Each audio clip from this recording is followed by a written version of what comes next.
Breaking news, Mnangagwa finally resigns after Julius Malema's thunderous threats, a new chapter for Zimbabwe. In a twist that has stunned observers across the African continent, President Emmerson Mnangagwa has reportedly decided to step down from office following weeks of intensifying political pressure, culminating in a powerful and unapologetic warning from South Africa's firebrand leader, Julius Malema.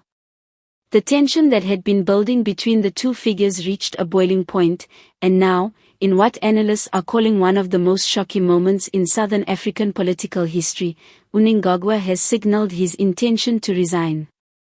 Before we dive deeper into this unfolding drama, make sure you subscribe to my channel so you don't miss any breaking developments on African politics, regional diplomacy, and the movements shaping our future.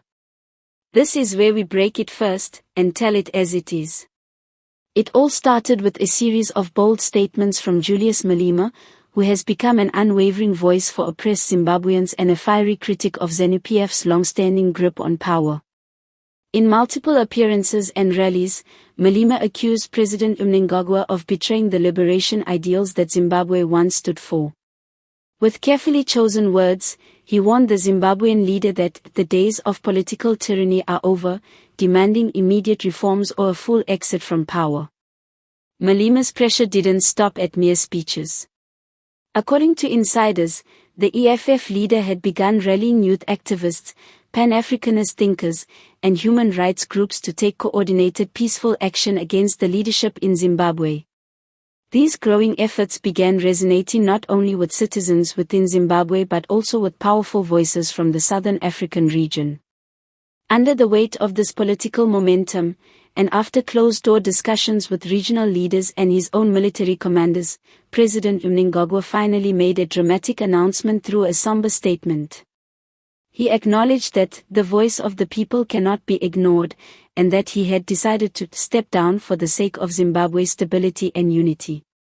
Sources close to the State House claim that the final blow came when Malema's latest public address in Harare was broadcasted live to millions, delivering a passionate, almost surgical takedown of Mnangagwa's leadership record. The crowd erupted. And, in that moment, it became clear, this was no longer just a political battle, it was a generational uprising. Malema's campaign has long positioned him as more than just a South African politician. He has cast himself as a continental defender of democratic principles and youth empowerment. His direct engagement with Zimbabwe's internal issues, though controversial to some, has earned him admiration from many corners of Africa, especially among the youth who feel abandoned by their governments. In contrast, Mnangagwa's legacy, marked by accusations of mismanagement, economic collapse, and crackdowns on dissent, could not withstand the force of Malema's populist movement. The resignation was not only a concession but a clear signal that the regional tide is turning.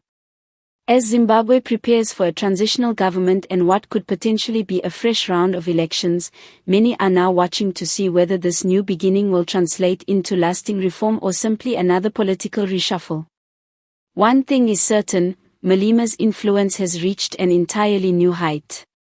Don't forget to subscribe to my channel to stay updated as we follow what's next for Zimbabwe, the response from SADC leaders, and how Malema's voice continues to shape continental politics. We are entering a defining moment in African leadership, and you won't want to miss a single detail. In conclusion, the resignation of Emmerson Mnangagwa in the face of Julius Malema's relentless push is not just a political headline, it is a bold statement about accountability, youth power, and the rise of a new political era in Southern Africa. Stay tuned and stay aware.